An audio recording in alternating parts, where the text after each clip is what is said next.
I guess we'll get started here with your permission then. Okay.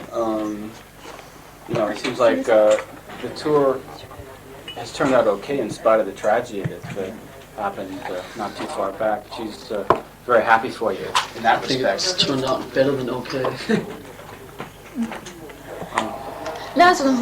You broke a bone as well. Are you? I broke a toe. Yeah, I'm fine. 3 weeks was all it takes for a toe to heal, and basically it was 3 weeks after the accident of inactivity. But as soon as my foot was okay, we wanted to get back into it, and basically the day after that I was okay from the doctor to start playing again. We started auditioning bass players. I don't think that any of us wanted to sit around any longer because we just wanted to get back into it and sort of move on, move ahead, look forward instead of looking back, On us about what you went through in searching for a new bass player then. Well, I mean, after the initial shock had sort of settled down, I mean, we all started obviously thinking towards the future. The first idea was to get a temporary replacement and finish up the rest of the tour that we had planned, which were about 4 months of touring still ahead of us.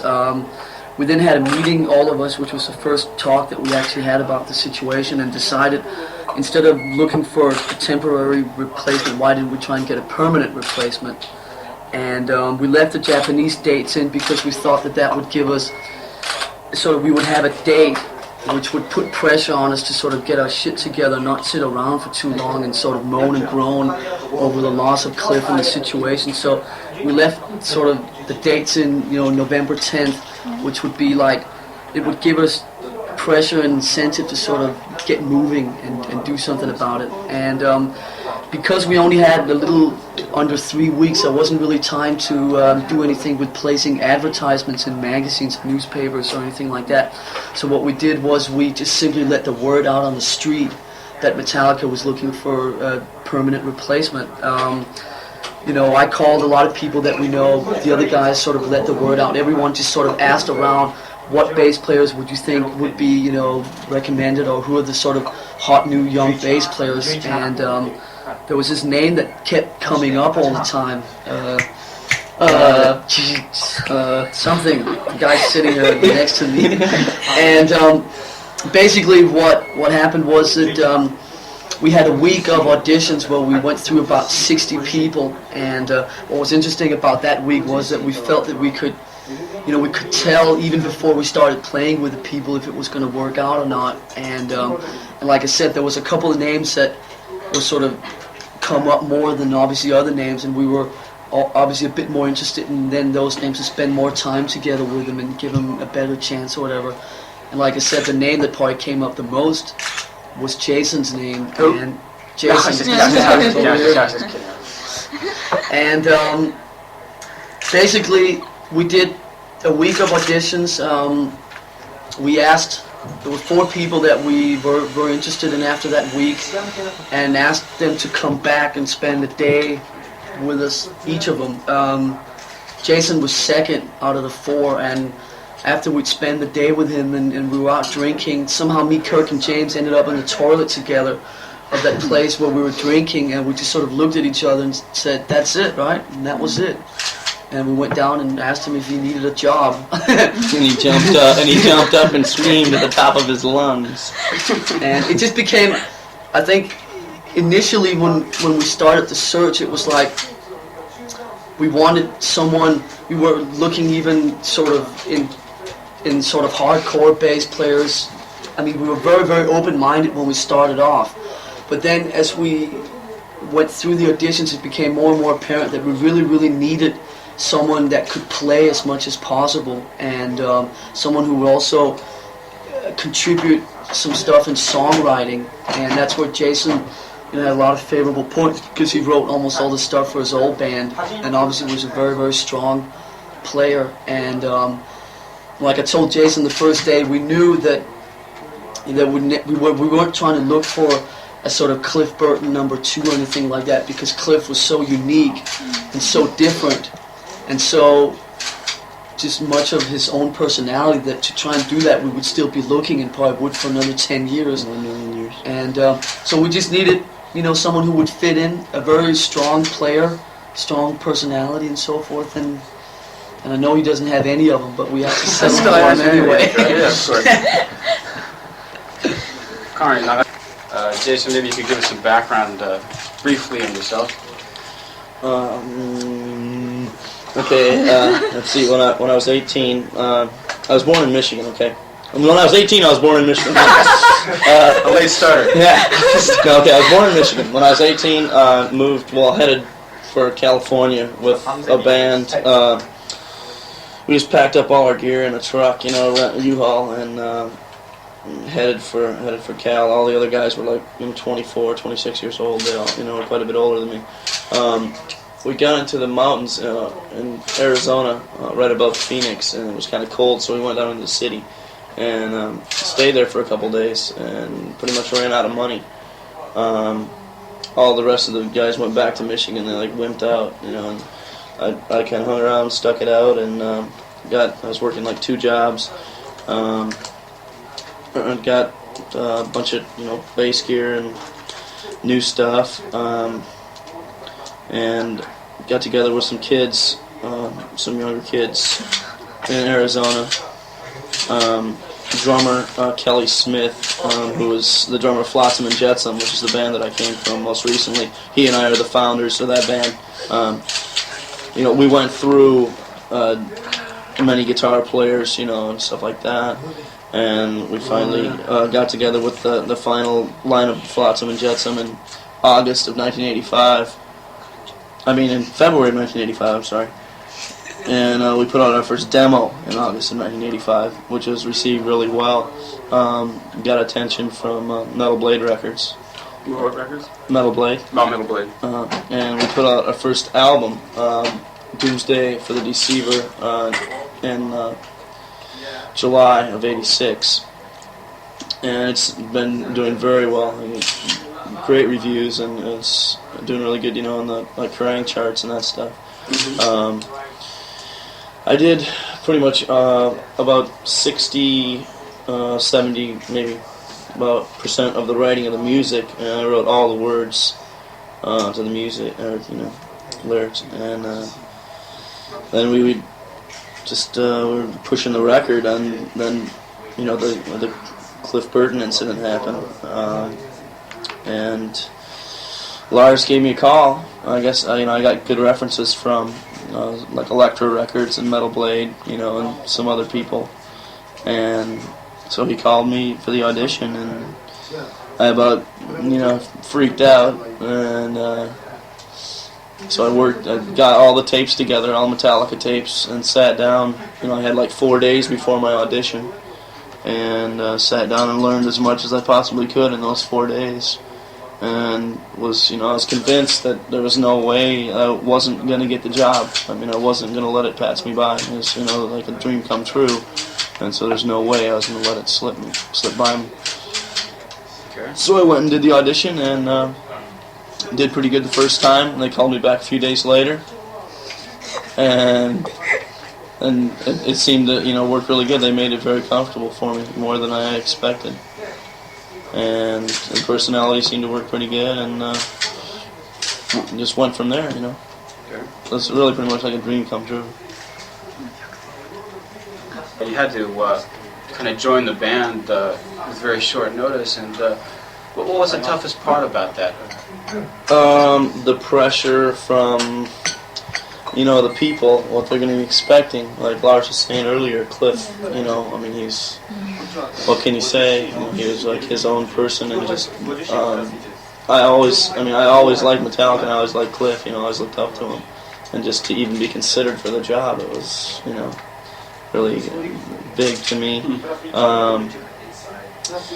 Just the pressure from the people, what they're gonna, what they were expecting. I did the first show, the warm-up shows we did in LA was 8 days after my first audition, so it was pretty quick, and I was just mostly the people, they're expecting a lot from me, and that's where most of the pressure comes from.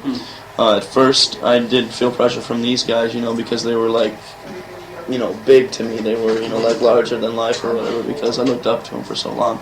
But since they made it so comfortable, now I realize they're just, regular people, and I'm just one of them, and it's getting a lot better now. Like when I first started doing bass solos here in Japan, that was kind of weird for me, but it's getting better as it goes. So exactly how long has it been? So your first date was the first date was eight days after I did an audition, and I've been we did a couple unannounced warm-up gigs in LA before we came here, So just to sort of work him in, which were on the 14th and 15th and 16th. No. Yeah, wasn't it? Oh no, it was before that. That would be the 8th and the 9th. 8th and 9th. Of November. So I mean, he's literally been in the band 3 weeks. 2.5, 3 weeks. Yeah. If even that. Did you have any words of advice for him upon joining the band? Or how did you counsel him? Let me say the best. I'm sorry, but the very best thing, I think he probably mentioned this before, was right before the first audition, like 2 minutes before we made noise, he said, "We're not looking for a Cliff Burton clone. We're looking for someone with a fresh new style to be themselves." And that was, he couldn't have said anything better. That just made me feel so at ease, because I was so nervous, when it came time to the audition, that it was the best thing he could have said to me, because that, hit into my head that I'm going to play everything, the solid, like the main line, right, that Cliff did, but I still get to throw in my own stuff, and be my own person, and that's how I want to be recognized, as my own person, not just the kid that replaced Cliff Burton, but I want to be recognized as Jason Newsted. That's what said it. The Japanese fans have been somewhat worried, as to what would happen with the band. It's kind of hard to come up with a basis at the last minute like that. But having actually seen the show, she said in her own opinion that it just came off so well that it was just as if their worries had been for nothing. How about in your own case? Maybe Lars? Like I said earlier, I don't think there was... Metallica has always been... A lot of the basic things in Metallica has always been a sort of fighting against things that have sort of come in our way, and whether it be the business side of it, or James breaking his wrist, or me hurting my foot, or this, that, and the other. We always run into different problems that we always try to counter, fight, and sort of defeat, and that seems to be one of the things Metallica has always been about. Obviously, we'd never been prepared for anything as serious as the accident that happened in September, but I don't think there was any question in anyone's mind that we had to fight against it and fight back, and sort of just come bouncing back as well as we could. And now it's like we have even one more reason why we have to take this as far as we can, sort of for Cliff and exactly. whatever. That's it. We're fighting for Cliff.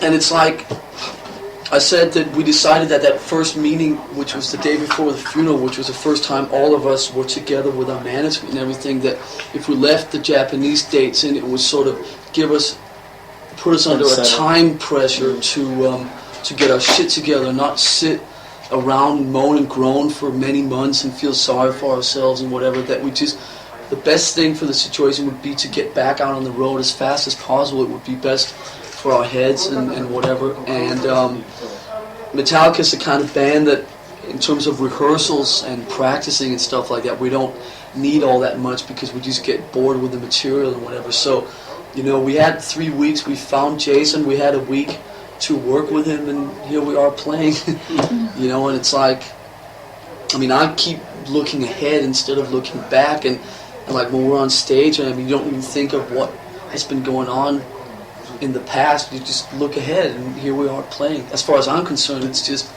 more Metallica gigs, it's just good to be back out and playing again, and not... I think we were all... see, what happened was, after the accident, all three of us went in 3 different places for the next week, and obviously you make your own thoughts about the future or whatever, and I was just really worried that we would sit around and stagnate for a long time, and I'm just really happy that we sort of decided to do this. The accident is, 7 weeks ago now, and we're just out doing it again, which is and everybody's very pretty comfortable. content with it too. It's like just comfortable to be out playing again. The worst thing would be to sit around now and just feel sorry for ourselves. So. Like Yeah, Def Cliff Leppard. wouldn't have want, Yeah. like those guys say he wouldn't want it that way. Yeah. Cliff would want to Metallica to go on and achieve as much success as totally possible. I mean, just to fight on and prove to everyone that Metallica rules. About your impressions of the actual response from the crowd here in Japan, what sort of... Tokyo's the best so far. Like last night's show for me was the best. Sold out, Sun Plaza. It was great. Great. How about you, Lars, and your length? I think it's interesting how different it is here. The actual response from the crowd. Not saying that it's any less. It's just interesting how it's different from, say, Europe or Japan, or from Europe or America. But I mean, basically, a Metallica crowd, whether it's in Cairo or Paris or Nagoya or fucking Omaha, Nebraska. I mean, it's like a Metallica crowd. It's a Metallica crowd. Take it as it is. But it's interesting how we've been told that they're not allowed to rush the stage, and there's still some of the people at the Udo artists say that they've never seen a band sort of be received with this much enthusiasm and excitement and so forth, and that's interesting. And Yeah, it is. it's great when we stood out on stage last night after we played the last song of the set, and I mean, The roar. yeah, and just the whole sort of electricity and response that came from the crowd was just really amazing. And we were all a little, like 2 years ago when we hooked up with our new management, they told us like one day at dinner, you'll never do anything in Japan because we're very different from a lot of these other bands, and with their hair and their nice clothes and all these sort of American pop rock bands or whatever. And it's a great feeling that we've been able to come to Japan and do as well as we have. And also, we were a little worried because we feed on stage. We feed a lot off the energy that we get from the crowd. So we throw it out into them, they sort of throw it back at us, and it sort of generates each other. And we were a little worried that if the crowd was really dead, that it would be difficult for us to really try and do what we do. But we've just been really positively surprised at how much energy comes back from them and how alive they are. Yeah, Tokyo's been the best for sure. I think all of them have been good. Yeah, that's true. All of them have been good, but Tokyo was like last night was the best crowd so far. It's like she says you started out the show with Battery, I guess was the song, and then from there on it was just like, no holds barred all the way to the end. It was just balls to the walls. She says, what's the secret behind building up the power and letting and just releasing it for the show? Are you always on that high an energy level? I think, once you get out there, it's just like some sort of Total charge. yeah, something that you get. Yeah, it's better than anything you could, any kind of whatever synthetic crap you could do or whatever. It's like a natural yeah, it's way energy good. Way good. that's inside you. For me, it starts. What I usually do is I run up on the drum kit a couple of seconds before the other guys come out, and always when I do that, there's this huge roar that just hits me, and it really gets me. Yeah, your head just goes. It just like really sort of pushes you into some sort of level of like high charged energy, and then James's opening guitar riff and Battery comes roaring out of the monitor system, and it's just like That's energy. it. Yeah, it's Trying like to kick some ass. Huh? Yeah. exactly. It's like a charge. It's like putting battery cables on you or something. Exactly. で、サードアルバムでいろいろな Album exposed a new side of her, sort of a more experimental side. She thought, how's been the response been at the shows to that sort of new stuff? Well, I think Metallica. I think over the period of the 3 albums, we've sort of expanded and progressed without sort of losing where it all came from. It's like it's just a thing that's opened up more and more, It's like grown. in a sort of natural way. I think live.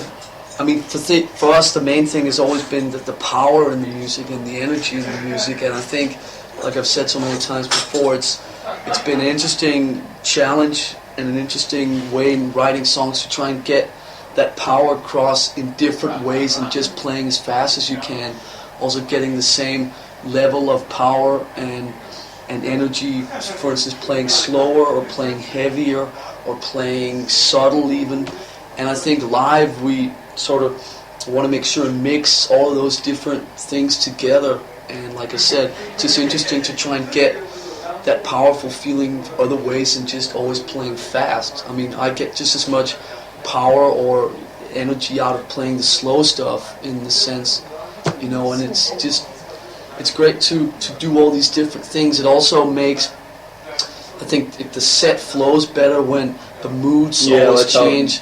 And for instance, the fast parts sort of stand out more as being fast parts if they're followed, you know, if they follow a slower part, for instance, and, you know, the heavy, crunchy parts, you know, maybe stand out a bit more if they follow some subtle stuff or whatever. So, I mean, that whole thing with different moods and different that's how the feels set progresses too. just sort of, it works better that way, you know. It's just boring to play fast all the time. Right. It's great playing fast, but it's boring also to play too much. I think the set that we got going right now is just like ideal, you know, the way it starts out, you say, like with battery, you know, master puppets and that, bell tolls, you know, it kind of starts out just pounding, kind of goes down, you know, and then it gets to the middle of the set, we play Fade to Black, and it could not be, and, you know, it's like, you know, it kind of slows down, and the mood changes, and the kids are like going, yeah, cool, you know, and then we come back, like Seek and Destroy, Creeping Death, you know, we're just going, yeah, we go again, right, and we go off and come back and play the old stuff, Four Horsemen, that they just, you know, everybody loves, right, charges them again, Kirk does his guitar solo, kind of takes everybody back down and gives attention to him, right, and we come back, Am I Evil, boom, boom, boom, right, go off, and they're kind of going, yeah, right, come on, let's have a little more, come back, Damage Incorporated, Fight Fire, you know, boom, right in their face, it's just like, a microphone. you know, it's just like, you know, great mood swings, it keeps them, like, no boredom at all, you know? Just A lot of people have become new Metallica fans, or even more ultra Metallica fans since you've come to Japan. I'd like to get messages from both of you for these new fans. This is the hard part. It's gonna get easier. It's gonna get easier. Messages. The most demanding part of the interview. I've learned that it's good to drink a lot of sake on a full stomach instead of an empty stomach, because it's heavy stuff. It's heavy stuff. And gotta be careful. So, in case someone out there didn't know it already, I strongly recommend to eat at least a sort of medium weight meal before you jump in the sake. Yeah, that's about it. I'll second that. Yeah. Sake's good. Sake. Yeah. Okay. じゃあどうもありがとう